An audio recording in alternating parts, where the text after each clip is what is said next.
YouTube cracks down on right-wing channels with force. This week YouTube has taken action against prominent actors, conspiracy theorists, and right-wing channels after the Parkland, Florida shooting that occurred on February 14, 2018. There were an exuberant amount of misleading information. The company's guidelines prohibit videos that contain nudity or sexual content, violence or graphic content, harmful or dangerous content, hateful content, threats, spam, misleading metadata, or scams. Isn't it quite funny to hear them taking action now that it threatens the security of the dollar bills? This is hurting their credibility. How come they allow famous artists and famous young adults under the legal age of 18 to promote sex, drugs, and violence? Should we have to name the rest? There are plenty out there, so my descriptions are short. To inspire you is to put the message into your cerebral cortex.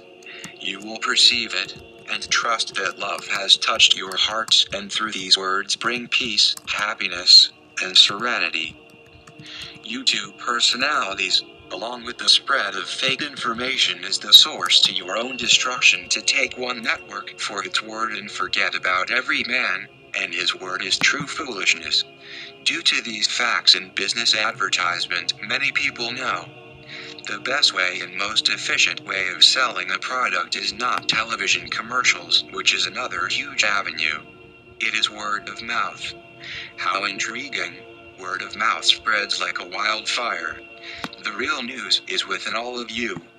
You will soon find this to be true. Luciferian and devilish videos have been streaming on YouTube since the beginning of their business. Yet everyone will turn a blind eye. Let me twist your brain while you travel on this informational trance of combined reliable sources. Mike Cernovich, the right-wing zealot one and conspiracy theorist, said that his channel, anchored by the elite Alex Jones, had 66,000 subscribers, and was given 2 strikes in 1 week for their InfoWar video. The title is The Parkland Shooting. Washington's bureau chief of InfoWar said on Twitter his YouTube channel had been terminated without any notice of action or any explanation.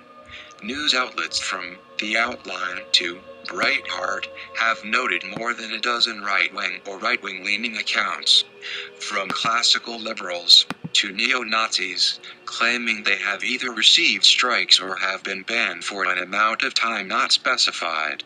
Some say they have included in their statement violent neo-Nazi group Adam Waffman, YouTube star Carl Benjamin, known by his username Sargon of Akkad, who criticizes feminism and identity politics.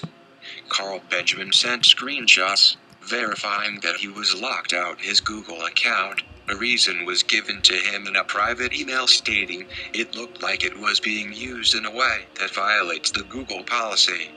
YouTube strikes back at Benjamin. We are not aware of any prominent accounts that had falsely reported strikes, though Benjamin had violated the policy on copyright infringement. YouTube goes on to denying that the deletions and other actions were not ideologically driven.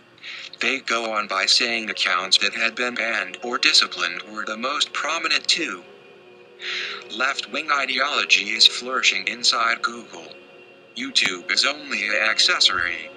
Google is under the Alphabet Inc. CEO Larry Page. CEO and co-founder Larry Page and Sergey Brin hired a man named Eric Schmidt as the executive chairman. The executive chairman has the authority to hire staff and make financial decisions. The chairman can only make recommendations to a board of directors. A chairman is mainly a spokesman and has no executive powers, but an executive chairman has executive power. Eric Emerson Schmidt, born April 27, 1955, a software engineer and businessman, executive chairman of Google and Alphabet Incorporated. Eric Schmidt was ranked in 2017 on Forbes magazine as the 119th richest man in the world, with an estimated amount of $11.1 billion. One of the things I did not understand, says Schmidt, was that these systems can be used to manipulate public opinion in ways that are quite inconsistent with what we think of as democracy. We did not understand the extent to which governments essentially, what Russians did, would use hacking to control the information space. It was not something we anticipated strongly enough, Schmidt said. I worry that the Russians in 2020 will have a lot more power tools. Fake information being spread can hurt, especially when it's coming from a powerful force and that you know is true. Larry Page on the right, in the middle Eric Schmidt, and Sergey Brin on the left side. Carl Benjamin goes on by saying, riddled with a far-left ideological orthodoxy that has taken hold to a radical degree. YouTube spokeswoman tell outlets, reviewers remove content according to our policies, not according to politics or ideology, and we use quality control measures to ensure they are applying our policies without bias. The company is in the middle of hiring moderators, but it will take time because the people will be trained on the new policy and what to look out for. To everyone, thank you for taking the time and reading this, as it will show you there is still peace in mankind and not everything is false, but a combination of reliable sources is very close to the truth. Will we ever truly know anything? Tune in for more. Ideology. 1. Zealot originates from the word zeal, a noun, a passionate ardor in pursuit of an objective or course of action. Word origin is placed in the late 14th century. Synonyms for prominent are outstanding, arresting, beetling, bulging, eye-catching, obvious, and salient.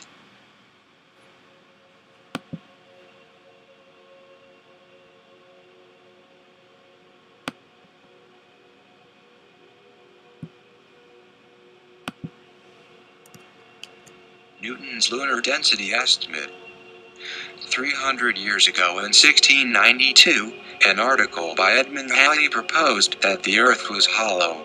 1. Its theory was based on the value of lunar relative density given by Isaac Newton. The first edition of Newton's Principia, 1687, found that the mass of the moon will be to the mass of the Earth as 1 to 26, approximately, citing the relative densities of moon to Earth as 9 to 5. 2. This value of lunar relative mass was in excess by a factor of 3, as the true mass ratio is 1:81. Arguably the most significant error in the Principia is Book 3.